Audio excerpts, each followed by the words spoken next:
ಎಲ್ಲರಿಗೂ ನಮಸ್ಕಾರ. ಇವತ್ತು 9 ವರ್ಷದಿಂದ 14 ವರ್ಷದ ಹೆಣ್ಣು ಮಕ್ಕಳಿರುವಂತಹ ತಾಯಂದಿರು ತಪ್ಪದೆ ಈ ವಿಡಿಯೋನ ಕೊನೆಯವರೆಗೂ ನೋಡಿ.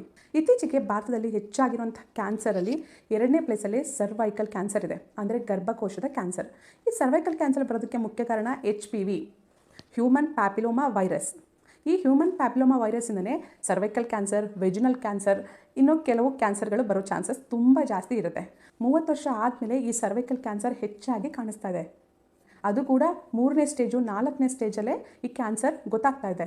ಡೆತ್ ರೇಟ್, ಮರಣದ ಪ್ರಮಾಣ ಕೂಡ ತುಂಬ ಹೆಚ್ಚಾಗ್ತಾ ಇದೆ. ಈ ಕ್ಯಾನ್ಸರ್ ಬರ್ದಲೇ ಇರೋ ಥರ ವ್ಯಾಕ್ಸಿನೇಷನ್ ಇದೆ. ಅದನ್ನು 9ರಿಂದ 14 ವರ್ಷದ ಒಳಗೇ ಕೊಡಬೇಕು. 2 ಡೋಸ್ ಕೊಡಬೇಕು. 6 ತಿಂಗಳು ಡಿಫ್ರೆನ್ಸ್ ಇರಬೇಕು. ಮೊದಲನೇ ಡೋಸ್ಗೂ 2ನೇ ಡೋಸ್ಗೂ 6 ತಿಂಗಳು ಡಿಫ್ರೆನ್ಸಲ್ಲಿ ಈ ವ್ಯಾಕ್ಸಿನ್ನ ಹಾಕ್ತಾರೆ. ಅದೇ HPV ವ್ಯಾಕ್ಸಿನ್. ಈ HPV ವ್ಯಾಕ್ಸಿನ ಪ್ರೈವೇಟ್ ಹಾಸ್ಪಿಟಲ್ ಮಾತ್ರ ಹಾಕ್ತಾ ಇದ್ದಾರೆ. ನನಗೆ ಗೊತ್ತಿರೋ ಹಾಗೆ ಕೆಲವೇ ದಿನಗಳಲ್ಲಿ ಗೌರ್ಮೆಂಟ್ ಹಾಸ್ಪಿಟ್ಲಲ್ಲಿ ಈ ವ್ಯಾಕ್ಸಿನ್ ಬರುತ್ತೆ. ಕಡಿಮೆ ರೇಟಲ್ಲೇ ಬರುತ್ತೆ. ಈಗ ಹೊರಗಡೆ 2,000, 3,000, 5,000ವರೆಗೂ ಈ ವ್ಯಾಕ್ಸಿನ್ ಹಾಕ್ತಾ ಇದ್ದಾರೆ.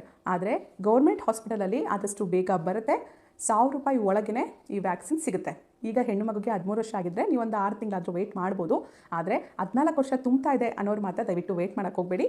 ಇಮ್ಮಿಡಿಯೇಟಾಗಿ ಪ್ರೈವೇಟ್ ಹಾಸ್ಪಿಟಲಲ್ಲಿ HPV ವ್ಯಾಕ್ಸಿನ್ ಸಿಗುತ್ತೆ, ಅದನ್ನು ಹಾಕಿಸಿ.